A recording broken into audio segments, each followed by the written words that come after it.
여러분, 비트코인 가격이 단순히 기술적 요인이나 시장 참여자들의 심리만으로 움직인다라고 생각하셨나요? 놀랍게도 글로벌 유동성이라는 거대한 흐름이 비트코인 가격 변동의 약 90%를 설명할 수 있다라는 분석이 나왔습니다. 이는 우리가 비트코인을 바라보는 관점을 완전히 뒤바꿀 수 있는 충격적인 데이터입니다.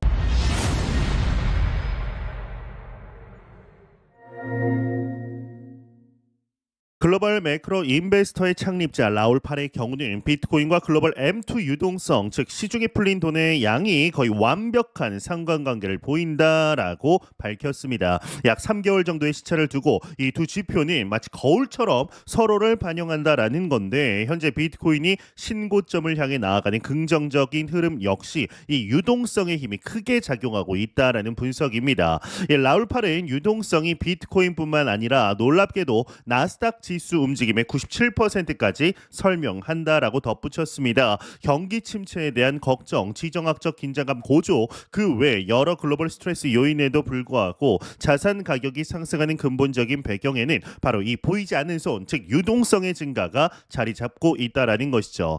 그렇다면 이 유동성은 과연 어디에서 오는 것일까요? 이 독립투자자 린 알든에 따르면 글로벌 유동성은 끊임없이 증가하는 각국의 부채 수준에 의해 유지됩니다. 전 세계적으로 화폐 공급량이 지속적으로 늘어나는 구조적인 이유가 바로 여기에 있다라는 설명입니다.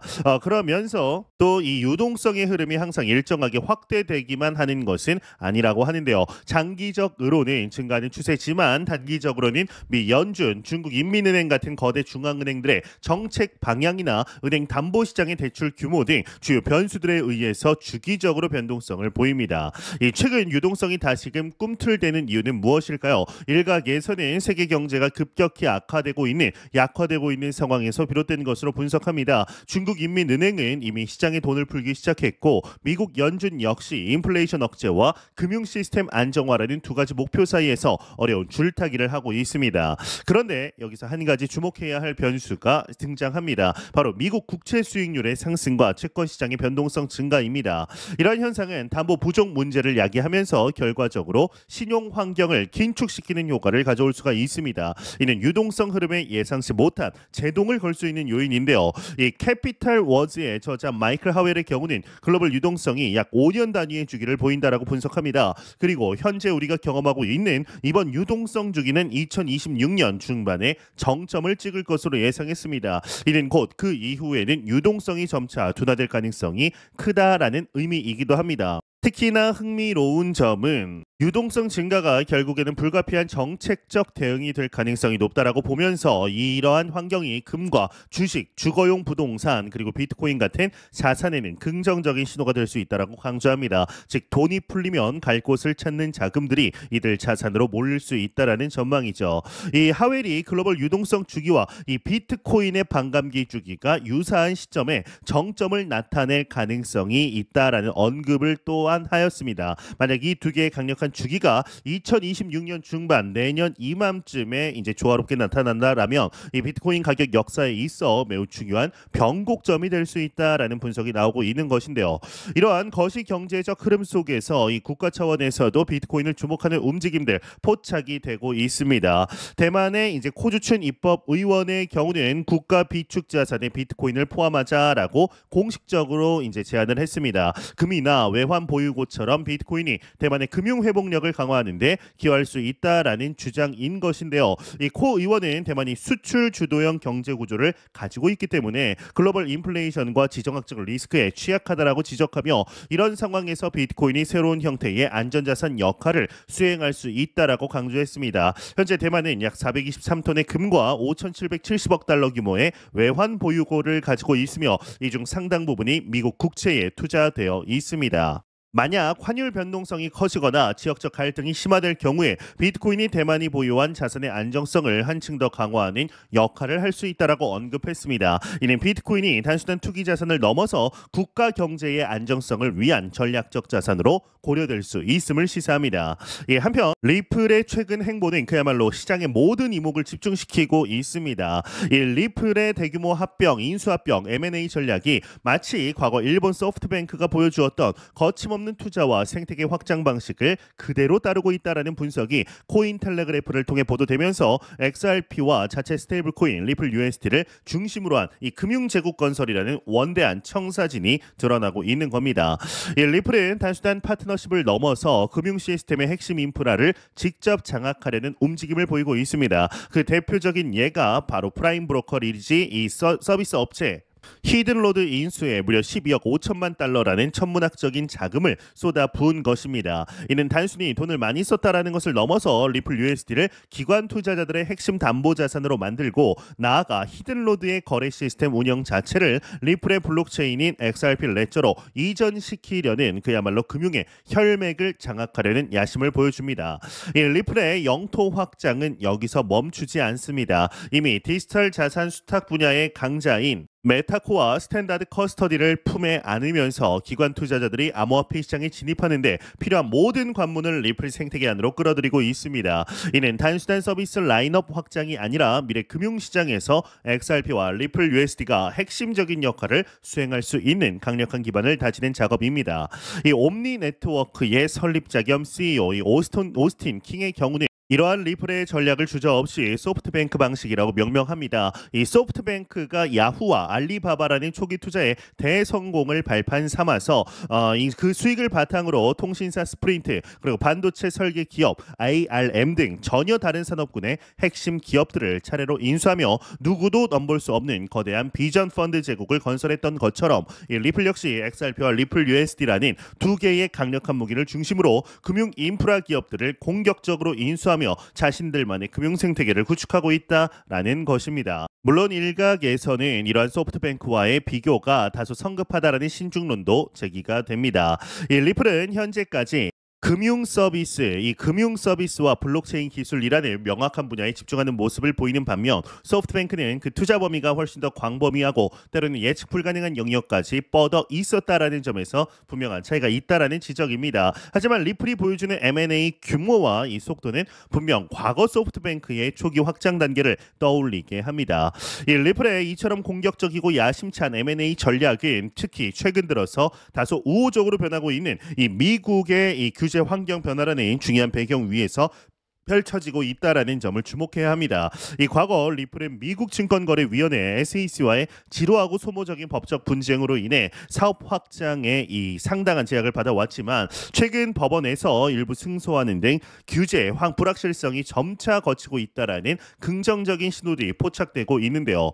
이 리플의 야망은 여기서 그치지 않습니다. 올해 4월 이 리플은 스테이블 코인의 이 시장의 거인 중 하나죠. 이 서클을 약 40억에서 50억 달러라는 엄청난 금액에 인수를 하려 시도했다라는 사실이 알려지며 시장에 큰 충격을 주었습니다. 비록 최종적으로 금액 문제로 인해 협상이 결렬된 것으로 전해졌는데 이는 리플이 단순한 시장 참여자를 넘어서 시장의 규칙을 새로 쓰는 게임 체인저가 되려는 의지를 명확히 보여준 사건입니다. 이 브래드 갈링하우스 리플 CEO는 앞으로도 추가적인 대형 인수 계획을 적극적으로 고려하고 있다라고 공언하며 리플 제국 건설의 꿈을 숨기지 않고 있습니다. 물론 리플이 그리는 장밋빛 미래로 가는 길이 순탄치만은 않을 것입니다. 이 전문가들은 리플이 XRP와 리플 USD의 실제 사용 사례를 폭넓게 확대하는 데 있어 여전히 만만치 않은 도전에 직면해 있다라고 지적합니다. 보수적인 성향의 전통 금융기관들은 아직까지 변동성이 큰 암호화폐를 핵심 업무에 도입하는 것을 주저하고 있으며 새롭게 출시된 이 리플 USD 역시 이미 시장을 굳건히 장악하고 있는 USDC나 페이팔, USD 같은 이 쟁쟁한 경쟁자들과 치열한 시장 점유율 다툼을 벌여야 하는 상황입니다. 하지만 만약 리플이 이러한 거대한 M&A 전략이 성공적으로 안착하면서 히든로드, 메타코, 스탠다드 커스터디 등을 통해 구축된 강력한 금융 인프라 위에서 기관 투자자들의 실제적인 XRP 및 리플 USD 사용이 폭발적으로 증가하는 시나리오가 현실화된다면 어떻게 될까요? 그렇게 된다면 XRP의 가치는 우리가 현재 상상하는 수준을 훨씬 뛰어넘을 수 있습니다. 과거 이더리움이 탈중앙화 금융, DeFi와 NFT라는 새로운 사용사를 통해 폭발적인 성장을 성장을 경험하며 하루에도 20%가 넘는 놀라운 상승률을 기록했던 것처럼 XRP 역시 금융 혁신의 중심에 서게 된다라면 그의 버금가는 혹은 그 이상의 극적인 가격 변동을 보여주지 않으리라는 보장은 없습니다. 이는 단순한 희망 회로가 아니라 전략적 성공에 뒤따를 수 있는 논리적인 결과에 대한 기대감입니다. 다른 암호화폐 소식도 한번 살펴보도록 하겠습니다. 이 솔라나는 최근 15% 상승하며 강력한 모멘텀을 보여주고 있습니다. 특히나 50주 이동 평균 선을 돌파 가능성이 커지면서 지난 2024년 기록했던 515%의 폭등과 유사한 상승 랠리가 재현될 수 있다는 기대감이 커지고 있는 겁니다. 솔라나는 지난 3월 50주 EMA 아래로 떨어지면서 하락하기도 했고 4월에는 잠시 $100 아래로 떨어지기도 했으나 이후 강력한 반등세를 보였습니다. 현재 솔라나가 50주 EMA를 성공적으로 돌파하고 지지선으로 전환한다라면 분석가들은 $250에서 $350 사이를 다음 목표가로 설정하고 있습니다. 상대 강도 지수 RSI가 50을 넘어서면서 이러한 상승 가능성에 힘을 싣고 있는 겁니다.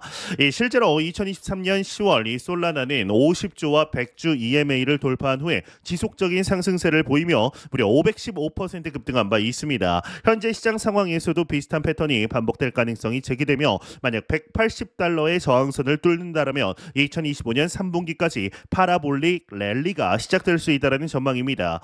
이 솔라나 네트워크에 대한 신뢰도 역시 증가하고 있는데요. 최근 30일 동안 약 1억 6,500만 달러의 유동성이 다른 블록체인에서 솔라나로 이동했으며 이 중에 이더리움에서 넘어온 자금이 8,040만 달러로 가장 큰 비중을 차지했습니다. 이 디파이 데이터에 따르면 솔라나는 24시간 동안 33억 2천만 달러의 거래량을 기록하면서 전체 시장의 약 28.99%의 점유율을 보이고 있습니다.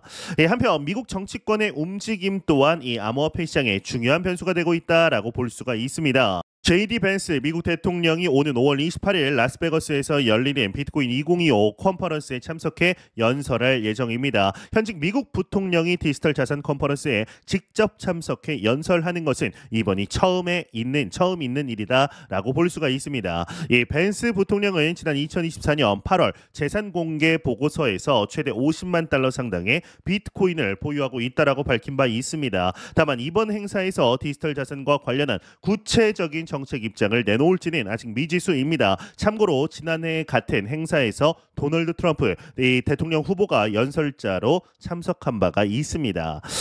트럼프 대통령의 두 아들인 도널드 트럼프 주니어와 에릭 트럼프도 이번 컨퍼런스에 연설자로 나설 예정인데 이들은 트럼프 가문과 연계된 디지털 자산 플랫폼 월드 리버티 파이낸셜과 관련이 있는 것으로 알려져 있습니다. 이 때문에 민주당 의원들을 중심으로 이 트럼프 대통령과 디지털 자산 업계 간의 관계에 대한 우려와 문제 제기가 이어지고 있는 상황입니다. 시장의 이 또 다른 관심사는 트럼프 대통령의 관세 정책에 관한 문제다라고 볼 수가 있습니다. 최근 트럼프 대통령이 중국산 제품에 대한 관세를 대폭 낮출 수 있다라는 발언을 하면서 뉴욕 증시가 일시적으로 반등하기도 했습니다만 다시금 이제 오늘 오전에 80%가 적당한 것 아니냐라는 이야기를 하죠. 그래서 트럼프 얘는 장난하는 거 아니냐라는 비판 여론이 들끓었습니다. 하지만 월스트리트 저널은 이러한 반등이 단기적인 기대감에 불과하며 시장의 근본적인 불안은 여전하다라고 이제 지적을 했는데 특히 금 가격을 기준으로 보면 S&P 500 지수는 여전히 하락세를 보이고 있기 때문에 시장의 불안 심리가 해소되지 않았음을 시사합니다. 여러분 앞으로 다가올 유동성 주기와 이 비트코인의 미래 그리고 리플이 그리고 있는 거대한 청사진의 현실화될 가능성에 대해서 어떻게 생각하시나요? 리플이 정말 제2의 이더리움과 같은 폭발적인 성장을 보여줄 수 있을지 여러분들의 날카로운 분석과 다양한 의견을 댓글로 남겨주시길 바랍니다. 저는 더욱 도움이 되는 영상으로 찾아뵙도록 하겠습니다. 닥터 비트맨이었습니다. 감사합니다.